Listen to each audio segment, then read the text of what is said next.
we're gonna acknowledge some of the activism that we've been dealing with throughout the state of Mississippi.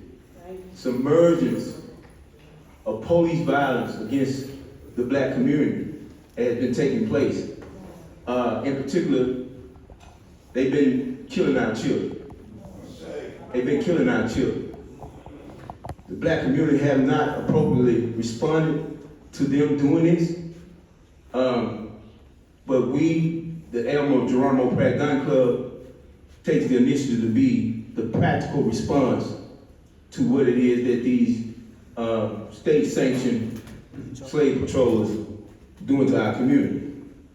We have some people here that suffer these atrocities that's with us today, become very acquainted with the families that suffer this type of injustice in our state. And one of them is here today by the name of Katrina Mateen. We suffered the murder of her son, Jaheim McMillan, and ever since that day, we've been fighting with Katrina and her family to bring justice to her family. So we do the tough fight. We do the tough fight, and we want Sister Katrina Mateen to come and share with us. Come share with us today. So y'all give Katrina Mateen a hand as she comes. And her family, and her family.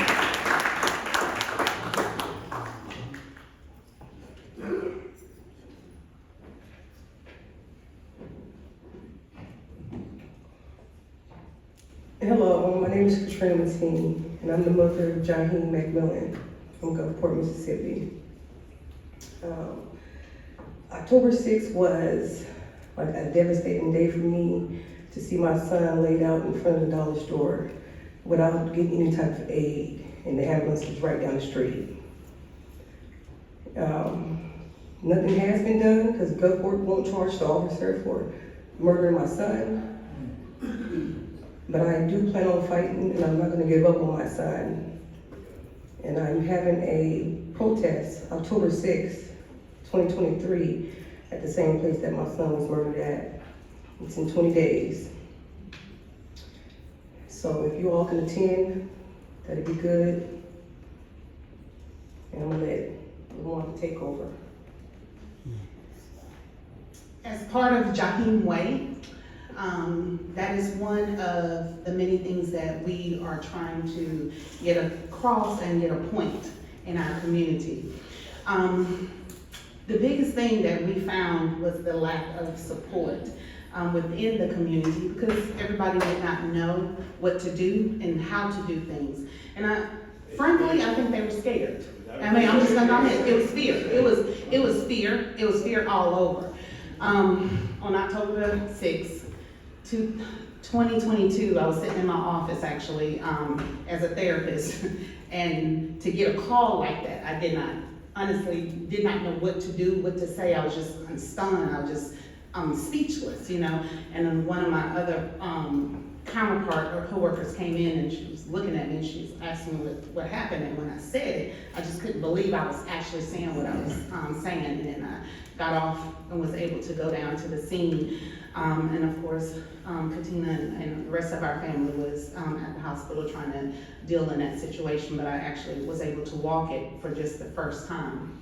And to see the community out there screaming about what was going on, and to see that there was a lack of any urgency for a young male that looks like us, wearing dreads, in a car with his friends, because they were on spring break or intercession, what we call it, and they were just hanging out. The lack of urgency. And then once he was pronounced dead and we knew that he wasn't coming back, the lack of urgency of our resources or the community stepping up and saying, okay, what do and what can and how can we be a part of this, until they can find out whether or not the officer was guilty or not in doing it. Fast forward and moving forward, they're still very quiet. The thing is, I get up every morning, and as the young lady saying before us, to go work out, but that's one of my meditation times, and I talk to my higher power. One of my higher powers is praying for this strength, because I cannot tell you, I can't. Every morning, she wakes up without her son. Just last night, the school that he attended had homecoming. He would have been a sophomore, going to his homecoming dance tonight. He can't do that. What are we and how are we gonna be able to do this and help this? Our children are dying every day. Every day is a concern. Every day that we ride down 90 or Pass Road or wherever we're riding and we see the car pulled over, I say, I know for me in this experience, the first thing I'm looking for is what color does that person look like when they're being pulled over? First thing. Secondly, when I see them young, I make sure I slow down so I can see if they need help. And I ask, are you okay? Do you need me to call somebody for you? You know, those are the small things that I know I can do now, picking up. But this is a bigger fight than even those smaller things. And we're gonna need all of your support in this. And we're asking if you can come October the 6th, please come October the 6th, or whenever you can come. Because we know that collectively, when we work as a collective group, we can get more things accomplished and move forward. I was listening to a lot of the speakers and amazing, love the math craze. And I thought about that because I was thinking about math and how the equation looked. And from a resource point of view, that equation that you put up there saying A equals B and B equals C. So A should equal C, right? From a resource point of view, A does equal B, B does equal C, but A don't equal C when it comes to resources because we become disconnected. We have so many resources in here, we have so many groups in here right now, but everybody has their own mission. But the missions are not collecting together so we can be able to work like we need to as a whole to make our power of the Black people move.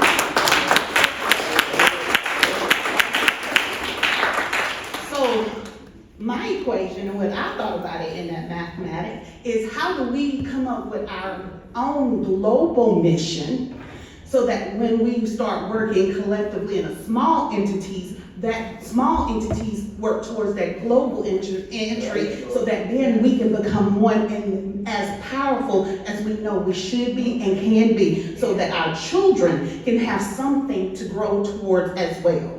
Because the biggest key, and like you said, as long as they keep us divided, then we can't conquer anything and they can continue to succeed. So we have to learn how to work collectively and we have to work collectively smart, and you're right, from a mathematical point of view, and so that we can become globally worthy, globally valuable, and globally powerful so that you don't have to worry about waking up as this woman do every morning without the notion, without the love, and without the drive of her child not being there with her.